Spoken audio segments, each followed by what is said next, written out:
Assalamualaikum warahmatullahi wabarakatuh.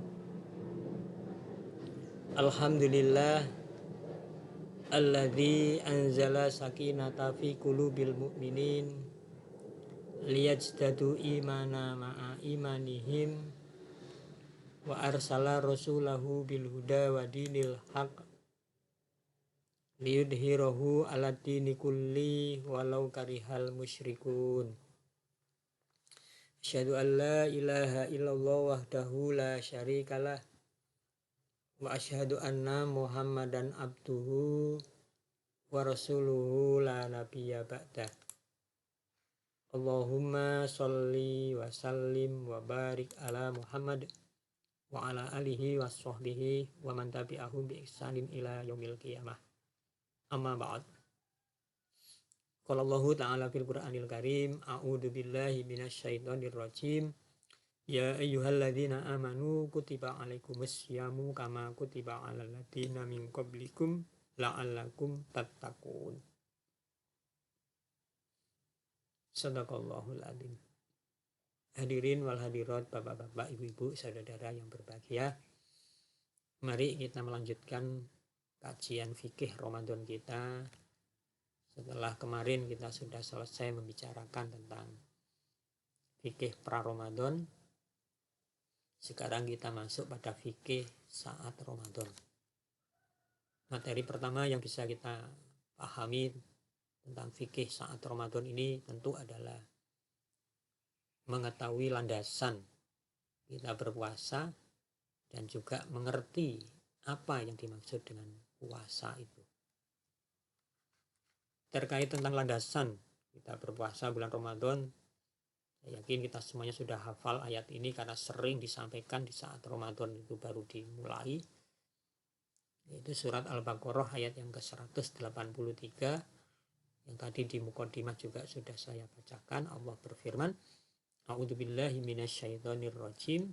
Ya ayyuhalladzina amanu kutiba alaikumusyamu kama kutiba alal ladzina min qablikum la'alakum tattaqun. Ya ayyuhalladzina amanu, wahai orang-orang yang beriman, kutiba ditetapkan atau diperintahkan, diwajibkan alaikum kepada kalian asyamu untuk berpuasa.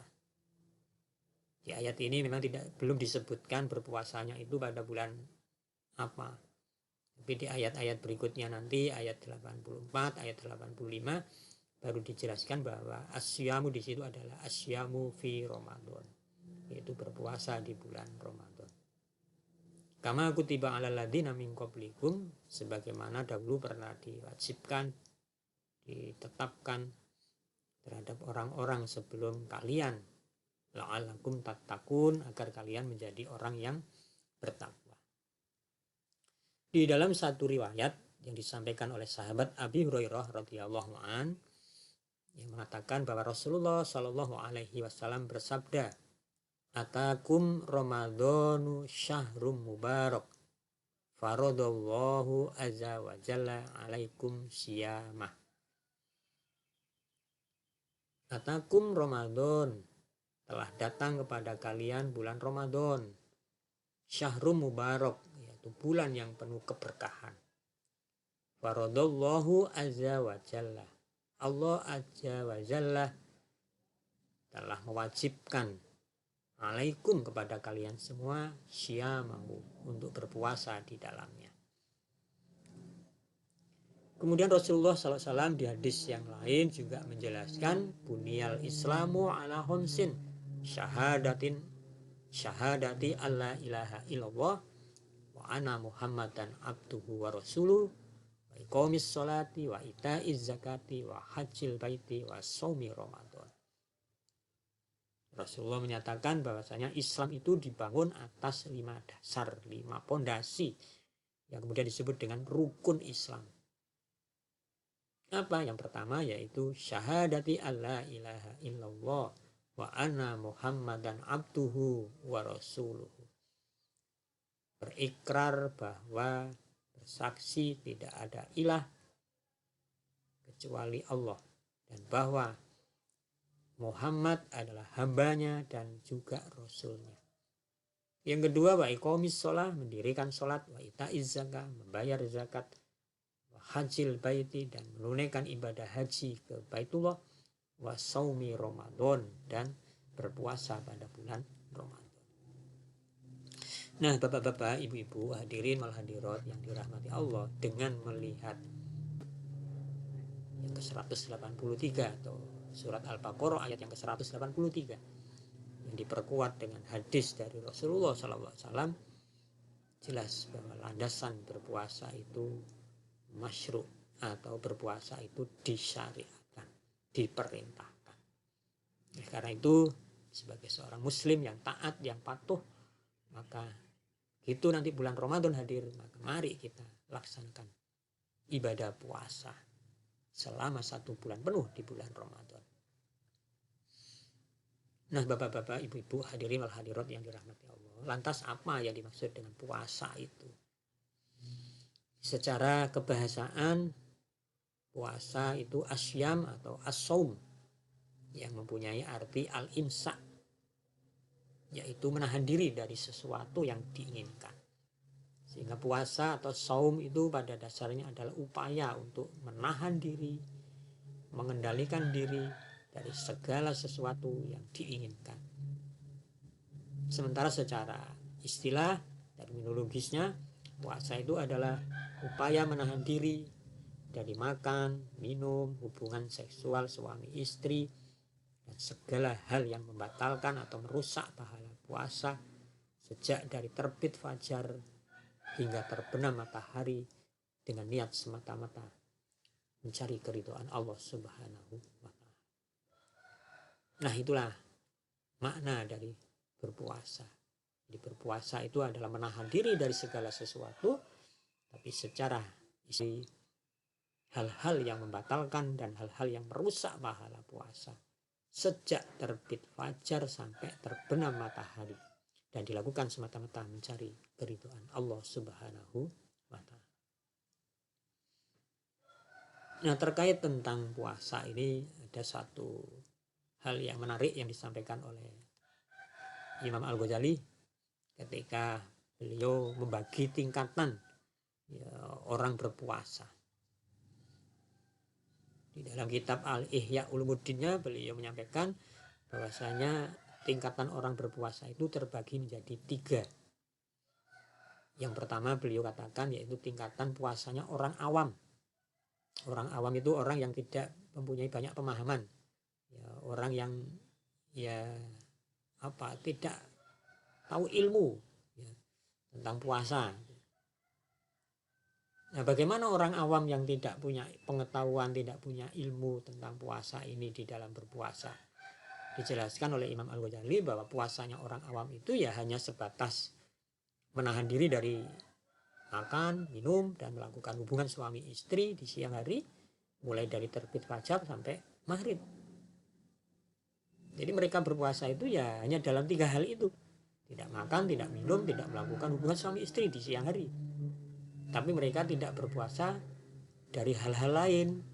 Misalkan mulut mereka masih suka menggunjing, mulut mereka masih suka memfitnah, masih suka berbohong, kaki dan tangan mereka masih suka menendang, memukul orang lain, hati mereka masih saja ternoda oleh kebencian, kedengkian, kesombongan, keserakahan. Mereka berpuasa tapi kadang iri hati, dengki, sombong, takabur. Jadi puasanya orang awam itu adalah puasa yang hanya sekedar tidak makan dan tidak minum serta melakukan hubungan suami istri di siang hari saja. Dan inilah yang paling banyak yang terjadi dalam realitas kehidupan. Banyak orang berpuasa tapi hanya sekedar tidak makan dan tidak minum saja. Nah, kemudian yang kedua, tingkatan yang kedua yaitu tingkatan puasanya orang khusus, orang soleh. Puasanya orang khusus menurut Imam Al-Ghazali yaitu puasanya orang dengan menahan diri dari segala hal yang menyebabkan batalnya puasa, makan, minum, hubungan seksual, serta hal-hal yang merusak pahala puasa. Jadi puasanya orang-orang khusus ini adalah upaya menahan diri dari makan, minum, dan hubungan seksual, serta segala macam bentuk dosa. Misalkan, mereka tidak lagi punya dendam di saat berbuka, sehingga makanannya tetap terukur dan sederhana. Tidak mumpung berbuka terus semua makanan di orang yang khusus puasanya tidak begitu. Itu orang awam. Mereka menahan pandangan dari segala yang dilarang dan makruh, yang kemudian disebut dengan puasa mata. Jadi pandangannya terjaga dari hal-hal yang terlarang dan dosa. Mereka tahan untuk tidak menyaksikan. Yang ketiga, mereka menjaga lidah dari perkataan sia-sia, menjaga lidah dari berdusta, mengumpat, memfitnah, berkata keji. Ini disebut dengan puasa lisan. Yang kemudian mereka mengganti ucapan-ucapan yang tidak baik tadi itu dengan zikir, baca Quran, baca kalimat-kalimat thayyibah. Puasanya orang khusus juga adalah menjaga pendengaran dari suara-suara dan perkataan-perkataan yang tidak berguna. Nah, ini disebut dengan puasa pendengaran. Begitu juga hatinya. Puasanya orang yang khusus itu senantiasa diliputi perasaan cemas dan khawatir karena tidak tahu apakah puasanya nanti diterima oleh Allah ataukah tidak, sehingga ada kecemasan pada dirinya. Nah, inilah puasanya orang khusus, puasanya orang-orang yang soleh. Dan ini relatif sedikit di antara umat Islam yang berpuasa seperti ini. Ada tapi relatif sedikit. Dan kelompok yang ketiga, tingkatan yang ketiga yang disebut oleh Imam Al-Ghazali, yaitu puasanya orang khawasul khawas, orang khusus dari orang-orang khusus tadi itu. Ya, ini puasanya orang spesial, yaitu puasa dengan menahan diri dari kepentingan jangka pendek, kepentingan duniawiyah, dan segala hal yang dapat memalingkan dirinya dari Allah Subhanahu wa Ta'ala. Dengan demikian, bapak-bapak, ibu-ibu, hadirin wal hadirat yang dirahmati Allah, puasanya orang khawasul khawas ini tidak hanya sekedar tidak makan, tidak minum, tidak melakukan hubungan seksual suami istri, tidak hanya sekedar menghindari perbuatan-perbuatan dosa, tapi lebih dari itu, yaitu berusaha untuk tidak tergoda dengan apa saja yang dapat memalingkan dirinya dari Allah Subhanahu wa Ta'ala. Oleh karena itu, orang-orang yang khawasul khawas ini jika berpuasa maka hatinya betul-betul dekat, mesra, dan selalu terpaut dengan Allah Subhanahu wa Ta'ala. Jika puasa orang-orang yang demikian itu betul-betul puasa yang penuh dengan ketawaduan dan ketundukan. Inilah puasanya para nabi, para rasul, para siddiqin, dan juga para muqarrabin. Nah, bapak-bapak, ibu-ibu, hadirin wal hadirat yang dirahmati Allah, dari 3 tingkatan orang berpuasa itu tadi, kita kira-kira masuk tingkatan yang mana? Monggo bapak ibu saudara semua bisa untuk introspeksi diri. Mudah-mudahan kita bisa masuk ke khawasul khawas, tapi kalau tidak bisa, mudah-mudahan kita masuk dalam kelompok khawas. Jangan sampai kita menjadi orang awam terus, berpuasa awam terus. Ya, bertahun-tahun puasa hanya dapatkan lapar, dahaga, ya berbuka, hanya sekedar itu saja. Mari kita tingkatkan puasa Ramadan kita tahun ini menjadi lebih baik daripada tahun-tahun kemarin. Demikian yang bisa saya sampaikan, mudah-mudahan bermanfaat. Akhirul kalam, billahi taufiq wal hidayah. Wassalamualaikum warahmatullahi wabarakatuh.